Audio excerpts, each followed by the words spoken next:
अब आप एक छोटी सी बात समझिए, भाषा के अंदर जो साहित्यिक प्रभाव है, कहते हैं ना Kalidas was the Shakespeare of India. अरे भाई कोई तुलना है? शेक्सपियर इतने 100 साल के बाद हुआ, कालिदास से क्या तुलना? और तुलसीदास ने 1,40,000 से अधिक शब्दों का प्रयोग किया है, और जहां तक मैंने पढ़ा था शेक्सपियर ने शायद 18-19,000 शब्दों का प्रयोग किया है। तुलसीदास से तुलना नहीं शेक्सपियर की, कालिदास से क्या तुलना करने लगे?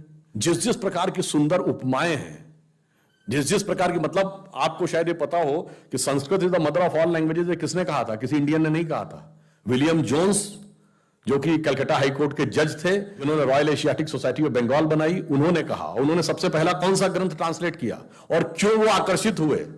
कालिदास का अभिज्ञान शाकुंतलम का मंचन हो रहा था, उसमें जो शकुंतला की विदाई का दृश्य दिखाया जा रहा था, वो देख के कुछ वहां पे कोई लोग थे जिनको टूटी फूटी अंग्रेजी आती थी, उन्होंने बताया तो उपमाएं सुनकर इतने प्रभावित हुए विलियम जोन्स, उनको लगा ये मुझे रियल में पढ़ना चाहिए, ओरिजिनल भाषा में। तब उन्होंने बड़ा जुगाड़ करके संस्कृत सीखी, कि उनको कोई संस्कृत सिखाने को तैयार नहीं था। उसने कहा कि भाई ये म्लेच्छ है, इनको थोड़ी सिखाएंगे संस्कृत।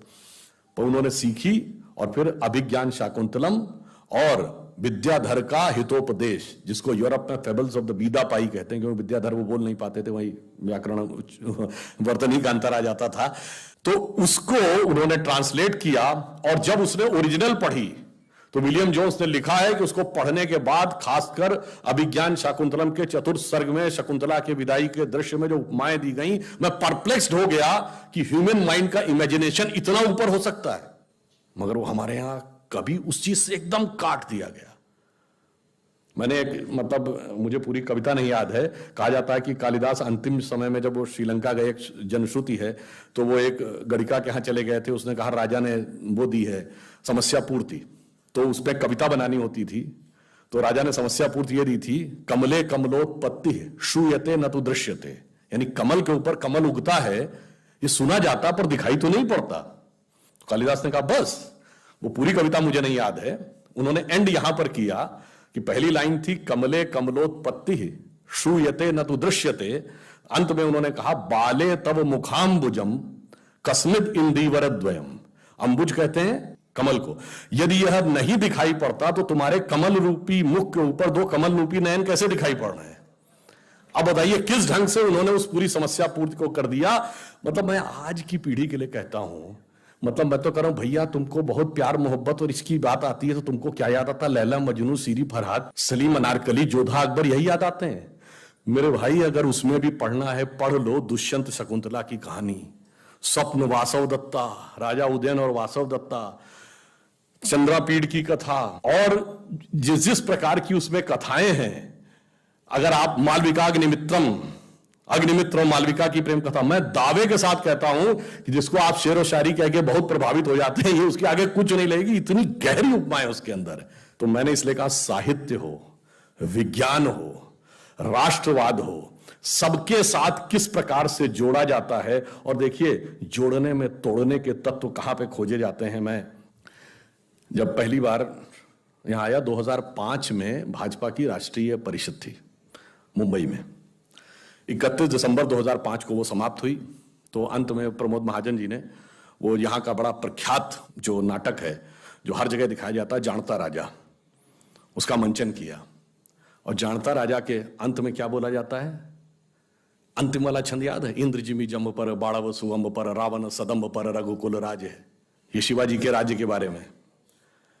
इसका अर्थ आप लोगों को पता हो तो आपको उसकी फिर ध्वन्यात्मक कहते हैं, इंद्र जिमी जम्ब पर। जिम्भासुर एक वृत्तासुर था ना, इसको इंद्र ने हराया था। जैसे इंद्र वृत्तासुर पर, इंद्र जिमी जम्ब पर, बाड़व सुअंब पर, बड़वानल कहते हैं समुद्र की आग, समुद्र की अग्नि के ऊपर समुद्र, रावण सदम्भ पर, अहंकारी रावण पर, रघुकुल राज है। और पवन वारिवाह पर, यानी पानी के करंट के ऊपर जैसे हवा दौड़ती है, पवन वारिवाह पर, शंभु रतिनाह पर, शंभु शंकर जी, रति के स्वामी यानी कामदेव को, जिनको भस्म, शंभु रतिनाह पर, जो सहस्र बाहु पर, राम द्विजराज, सहस्र बाहु को परशुराम ने उसकी 1000 भुजाएं काटी थी। द्विजराम यानी ब्राह्मण राम, जो सहस्र बाहु पर राम द्विजराज है। और दावा द्रुम दंड पर, दावानल कहते हैं जंगल की अग्नि को, और जंगल की अग्नि सबसे प्रखर तब होती है जब वो बांस के जंगलों में लगती है। द्रुम दंड को कड़कड़ करती हुई पूरी अग्नि फैलती चली जाती है। दावा द्रुम दंड पर, भूषण बितुंड पर, जैसे मृगराज है, जैसे हिरणों के झुंड के ऊपर सिंह है, और कान है जिनी कंस पर, ये तो समझ में आ ही रहा होगा, तेज तम अंश पर, और त्यो मलेच्छ वंश पर शेर शिवराज।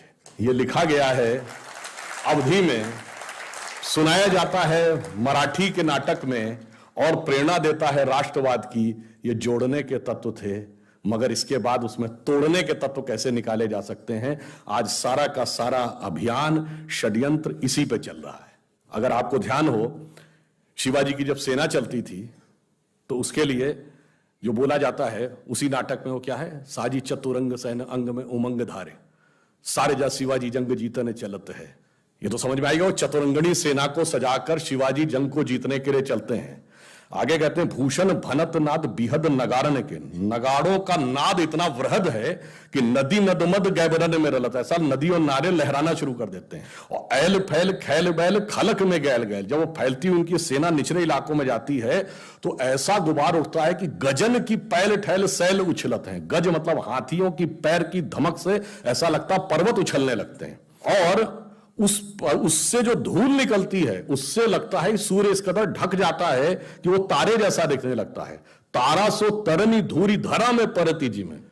और फिर वो कहते हैं, ऊपर से जब देखते हैं तो ऐसा लगता है कि उनका एक समुद्र है सेना का। और वो कैसा दिखता है धरती के ऊपर, जैसे थाली पर आप पारे को रख दें तो पारा हिलता डुलता दिखता है, तो ऐसा लगता है उनकी सेना का समुद्र इस धरती रूपी थाली के ऊपर हिलता हुआ चल रहा, थाली पर पारा पारा वारियों हलत है। अब ये तो अर्थ बताया, मगर इसी को जब पूरे धुन में गाया जाता था, जो उसकी रिदिम थी, उसको आप सुनिए तो आपको एक अलग अनुभूति होती है। क्या कि साजी चतुरंग सैन अंग में उमंग धार, सारजा शिवाजी जंग जीतने चलत है, भूषण बनत नाद बिहद नगारन के, नदी नद मद गैवरन में रलत है, एल फैल खैल बैल खलक में गैल गैल, गजन की पहले ठैल सैल उछलत है, और तारा सो तरनी धूरी धरा में परती जी में, थारी पर पारा पारा वारियों हलत है। अब बताइए, इससे बढ़िया रैप मिलेगा कहीं? इससे ज्यादा टंग ट्विस्टर कोई मिलेगा कहीं? इससे ज्यादा राष्ट्रवाद की प्रेरणा मिलेगी कहीं? इससे ज्यादा उत्साह मिलेगा? उसकी बजाय अंग्रेजी के आतुकांत शब्दों को जोड़कर रैप बनाते हो। मेरे भाई, भाषा की महानता देखो, संस्कृति की विराटता देखो, उसके अंदर मिलती हुई प्रेरणा देखिए, तो सारी की सारी चीजें आपको एक साथ नजर आती